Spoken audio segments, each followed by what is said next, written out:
Finalmente, en cuanto a este repaso, avanzamos en nuestro curso antes del paro hasta el tema de la economía novohispana. Otra etapa, una etapa que marca un contraste muy grande con la previa, la etapa prehispánica, por las transformaciones económicas y tecnológicas que trajo la conquista y esta etapa que se abre y que dura 3 siglos posterior a la etapa prehispánica. Hay una diversificación mayor de las actividades productivas con la economía novohispana, con la economía de la Nueva España. El sector agrícola sigue siendo uno de los sectores más importantes de la producción, pero se desarrolla de una forma muy importante la minería, sobre todo la minería de la plata. Es tan importante esta actividad económica de la minería que es posiblemente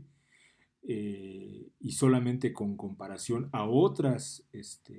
colonias españolas en el resto del continente americano, es posiblemente una de las principales industrias mineras del mundo en aquella época. No es que la economía novohispana haya introducido las manufacturas, como ya veíamos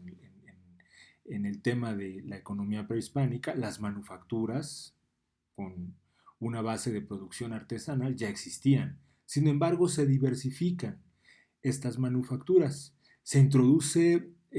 una nueva forma de organización del trabajo. Ya no son talleres de artesanos, familiares, los que van a ser los dominantes en las manufacturas, sino que se va a introducir el concepto de fábrica en los primeros obrajes, es decir, ya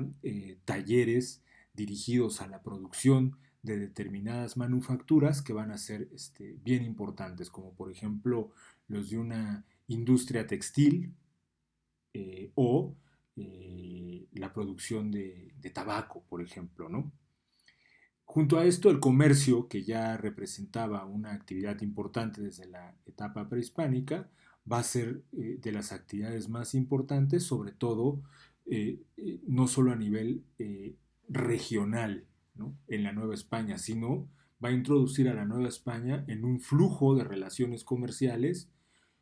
no solamente hacia Europa, sino también hacia el Oriente. Y desde luego va a desarrollarse un sistema financiero que va a permitir la inversión de recursos en actividades productivas y de comercio también. Hay dos fenómenos muy importantes en términos demográficos que vale la pena subrayar para entender estas transformaciones del sistema económico de la economía prehispánica a la economía novohispana. Por un lado, la población colapsa, la población indígena es masacrada al punto que se reduce de forma muy significativa, ¿no? Uno de los peores genocidios que se han cometido. Y por otro lado, el proceso de mestizaje, este proceso de mezcla entre pues, distintas poblaciones para generar una población nueva, distinta, mestiza. Estos dos fenómenos no solamente van a ser fenómenos relevantes en términos demográficos, sino que se van a traducir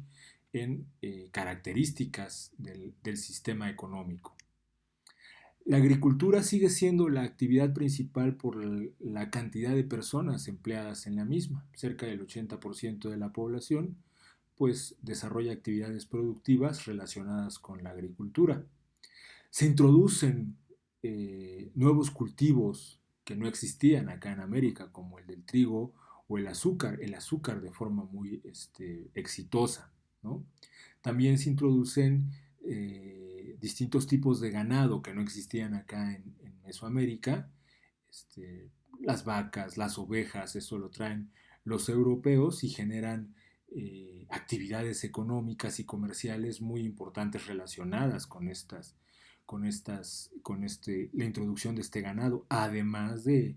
impactos ecológicos bien importantes al respecto. Y se diversifican las unidades productivas, ¿no? Surgen las haciendas, los ranchos, y a los pueblos de indios se les asignan tierras en los que pueden llevar a cabo la actividad productiva en la agricultura, sobre todo con fines de autoconsumo. Como ya decíamos anteriormente, la minería de la plata se constituye en una de las actividades productivas más importantes y ya con una perspectiva y con una tecnología que nos permite hablar de una etapa distinta en la industrialización. Ya es, como decíamos hace un momento, una de las actividades quizá más desarrolladas a nivel mundial en esa época, la minería de la plata en la Nueva España, y que va a posibilitar que la plata se constituya en uno de los principales productos generados en la Nueva España durante el periodo colonial, así como la acuñación de moneda, lo que ya implica la transformación de esta materia prima en dinero que va no solo a permitir su circulación, su movilidad, sino que va a cumplir otras funciones en el sistema financiero internacional de manera muy importante. Como ya decíamos, la manufactura se diversifica, se comienza entonces a introducir una noción distinta a la del taller familiar con los obrajes, es decir, pequeñas fábricas en donde se emplean trabajadores, en no pocos casos trabajadores en condiciones de esclavitud, aunque sí hay también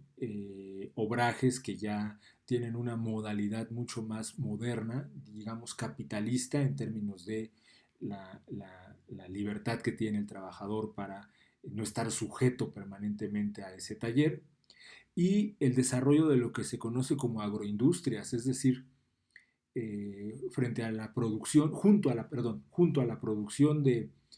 eh, productos agrícolas como el azúcar o el trigo, o la palma o el tabaco, su transformación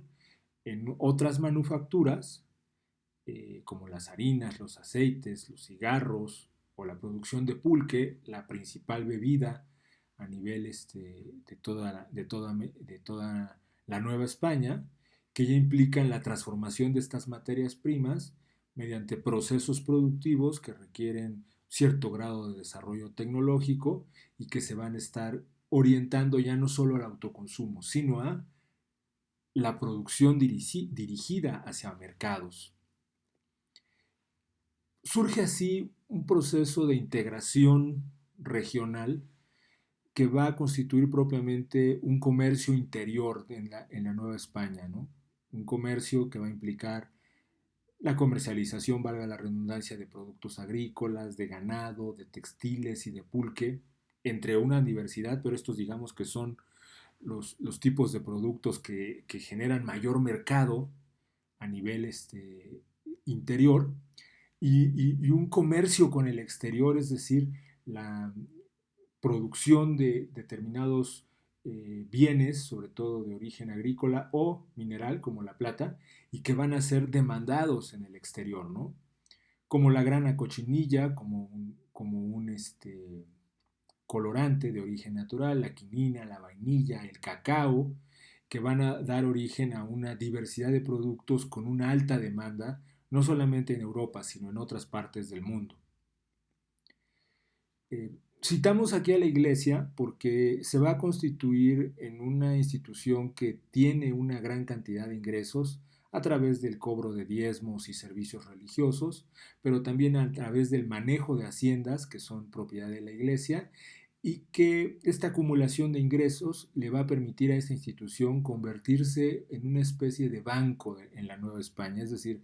es la institución que tiene a su disposición una cierta cantidad de dinero que puede prestarle, por ejemplo, a comerciantes o prestarle, por ejemplo, a hacendados para que diversifiquen, para que mejoren, para apoyarlos en sus procesos productivos.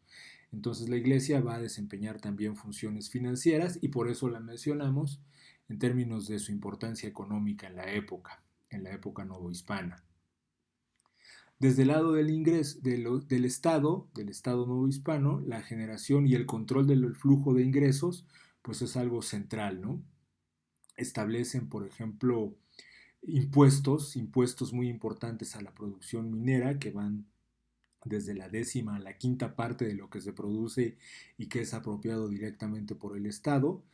a través de mecanismos que no solamente tienen que ver con los impuestos, sino con los tributos, algo que ya existía en la sociedad prehispánica, el pago de tributos y que sobre esa base van a seguir cobrándose, pero ahora por el Estado español. El surgimiento de alcabalas o impuestos regionales que van a ser una fuente de ingresos para el Estado, pero que también van a imponer una dinámica en muchos casos que más bien va a dificultar el establecimiento de relaciones comerciales y el desarrollo de la actividad económica, así como el control de determinados productos que para el Estado generan una gran cantidad de ingresos y que le preocupa mucho mantener controlado por su importancia, por su demanda en el exterior, como el tabaco, o interior, como el mercurio y la pólvora para las actividades de la minería. Surgen estos que se denominan estancos, que digamos son monopolios bajo el control del Estado para regular, si no es que controlar completamente, como llega a ser con el tabaco, la producción y la comercialización de este tipo de productos, valga la redundancia.